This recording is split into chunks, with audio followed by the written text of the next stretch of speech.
Back in 1994, I brought Tiny Tim to Tampa, Florida to record his Prisoner of Love album. This was a different album than he did normally because we didn't use the ukulele on it. If you've heard the album, you can tell it's all big band. And the interesting thing about that album is it was all recorded live, no studio. So it had its own unique sets of challenges all through the recording process. One of the things that I used to do with Tiny during the day, because we recorded these at night, we did 2 songs a night for 5 nights. One of the things I like to do with Tiny during the day is I'd pick him up, we'd go to different parks around the area, we'd get some Schlitz. He liked drinking beer. He'd drink a little beer. He'd play the ukulele. He'd sing songs. Have some fun before the night's work.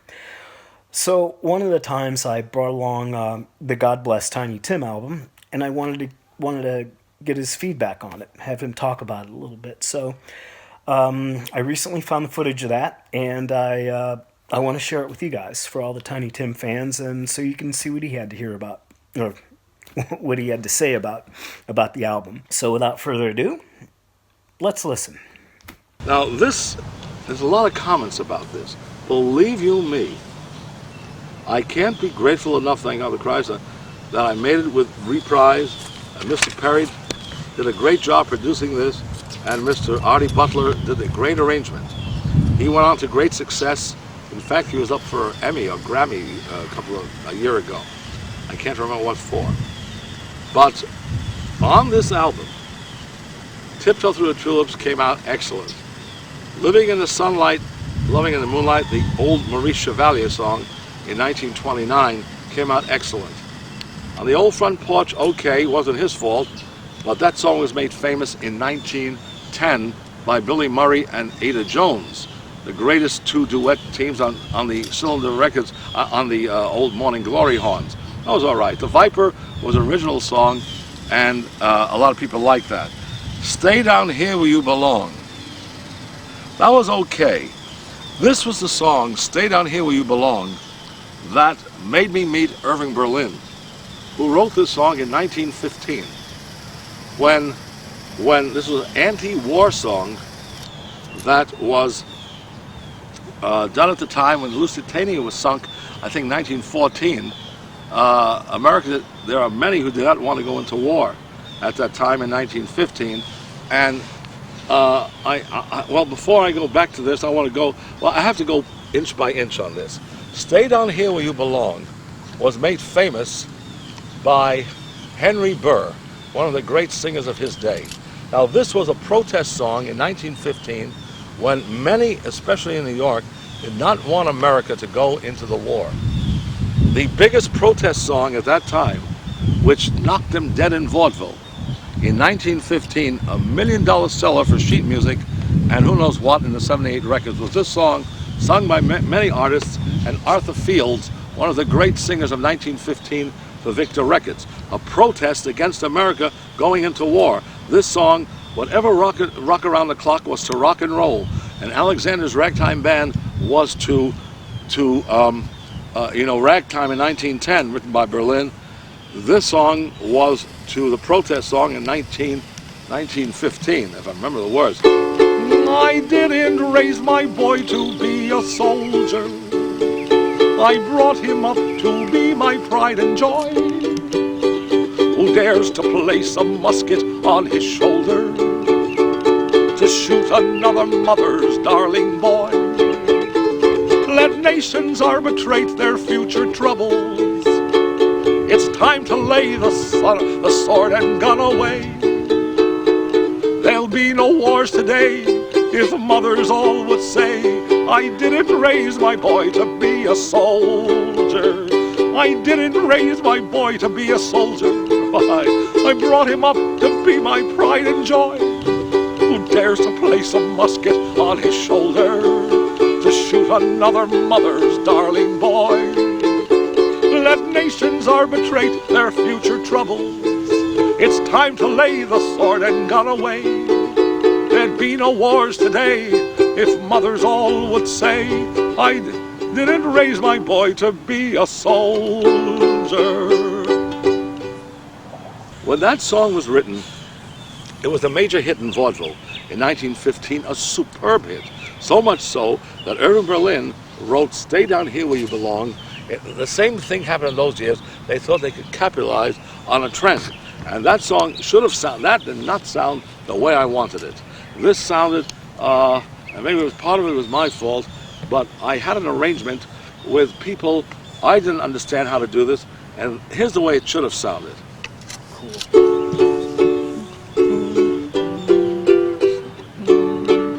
I remember the words. Down below, caught the devil talking to his son, who wanted to go up above, up above. He said you'll find it. He said you'll find it safer down here below. I'm going up above where I can have a little fun. The devil slowly looked at his son, and this is what he said: stay down here where you belong. The folks who live above you don't know right from wrong. To please their king, they're going out to war, and not a one of them knows what he's fighting for. Way up above, they say that I'm a devil and I'm bad. Things up there, kings up there are bigger devils than your dad. They're breaking the hearts of mothers, making butchers of their brothers. You'll find more hell up there than there is down below. Now, that song should have sounded more stronger and more close to the mic. So stay down here where you belong. I wish I would have done it more stronger in an old Henry Burr sound. The Satisfied with Life, Then I'd Be Satisfied with Life, was a song written by the late, great George M. Cohan, who wrote You're a Grand Old Flag, of course, Yankee Doodle Dandy over there. This is one of his songs, Lying in the Dust. In this song, I use the word Tuesday Weld. If Tuesday Weld would only be my wife. Oh, she was so beautiful in pictures when she was 16 and 17 years old. And, and still in 1968, I included her name in there, a great song by George M. Cohan. Strawberry Tea was an original song which a lot of people liked. I wanted to take the challenge of singing with a harpsichord, that type of sound. That was Mr. Perry's choice, and I did that. The other side was also Mr. Perry's choice. Both of our choices, the other side. The Ice Caps Are Melting, which went to great success in clubs in Vegas in 1968, and even some Canadian fellow played it on the air a few years ago, and wondering if it was prophetic for its day that the ice caps are getting lower and lower. Now, Ever Since You Told Me That You Love Me, I'm a Nut. That song was done in 1902 or 3 by Eddie Morton. Eddie Morton, who was definitely one of the great pioneers of the Victor talking machine in 1904. His great career was from 1904 to 1911. Just to snip how he sounded like that.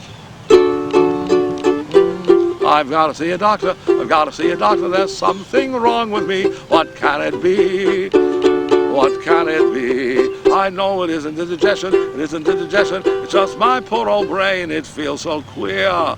Since you are near, ever since you told me that you love me, I'm a nut, I'm a nut. Ever since you said those words, sweetheart, I'm a bug, I'm a bug. Can't sleep nights, can't even eat. Something's wrong with both my feet. I bump into people on the street like a fool, like a fool, like an awful fool. Ever since you said you'd like to kiss me, I'm a nut, I'm a nut. Darling, I'm as daffy as can be. Well, can't you see? I lie awake and leave until the dawn begins to peep. The druggist gave me something, but I'll hang if I can sleep. Ever since you told me that you love me, of course I did. Ever since you told me that you love me, I'm a nut, I'm a nut. Ever since you said those words, I'm a bug, and etc., etc. And the next song, Daddy, Daddy, What Is Heaven Like?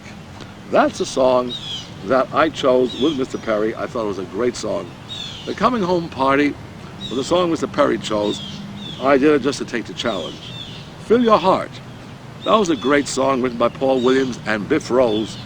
I thought it was a great song, and I thought that Mr. Williams, the writer, did a better job. All writers usually do better jobs than the singers, but he was very. I gave Paul Williams his first big break when before he wrote the songs for Karen Carpenter, and he was big in Planet of the Apes. Praise the Lord. I Got You, Babe was the duet I did for years, a duet with myself on that song. And This Is All I Ask was a song that Mr. Perry and Artie Butler, the arranger, thought would be good for me. And apparently they were right, because Mr. Carson even liked that song when I did it on his show back in 1968.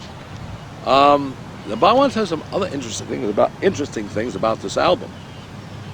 The art direction, the engineers were Amy Hadini and Jack Hunt, and the linear notes were written by Stan Cornin, whose name is not mentioned here, but I think who wrote the phrase, "The world is wide with many things within, but few so rare as he. God bless Tiny Tim." That was fantastic.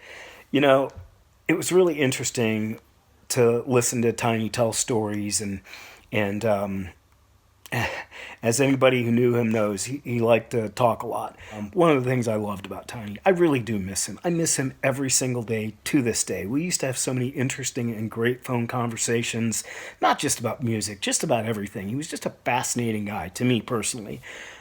Anyways, in the next episode that I'm going to do, I'm going to have Tiny's going to be talking about the second album and how Concert in Fairyland pretty much ruined his career and sabotaged the release of the second album. Hit the like, hit the subscribe, check back. We're going to have more Tiny Tim content as the days roll on. Thanks a lot, you guys. Have a good day.